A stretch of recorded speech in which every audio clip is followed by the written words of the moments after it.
We are going to be doing some hand sewing, and it's important that you know a little bit about the tools you'll be using. First and most important is obviously your needle selection.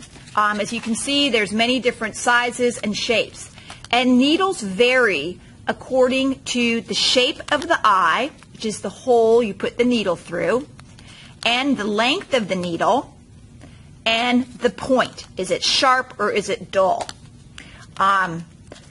The larger the needle size, when you buy needles, it says a size of the needle. The larger the needle size, the shorter and finer the needle. You're going to need to select the type of needle for the type of project you'll be sewing, and then choose the size of the needle for the weight and fabric and type of thread you'll be using. Also, for your thread, you will probably be using a single strand of thread unless you're sewing closures like buttons or hooks and eyes and snaps. It's always a very good idea to use a thimble. They come in different sizes, whatever finger is comfortable for you to use it on. And this is beeswax. It is a good tool to keep your thread from tangling or knotting up as you sew. You simply drag it through the little slits in the plastic, and it actually coats your thread and helps facilitate smooth, untangled sewing.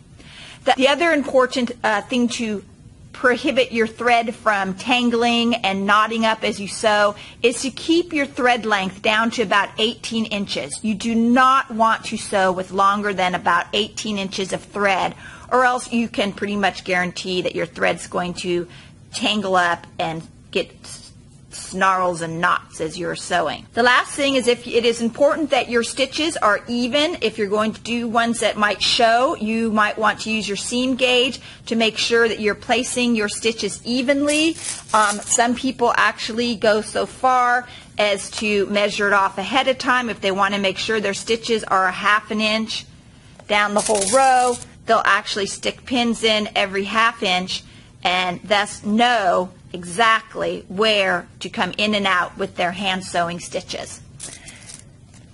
Those are some tips to hopefully help you succeed in your hand sewing.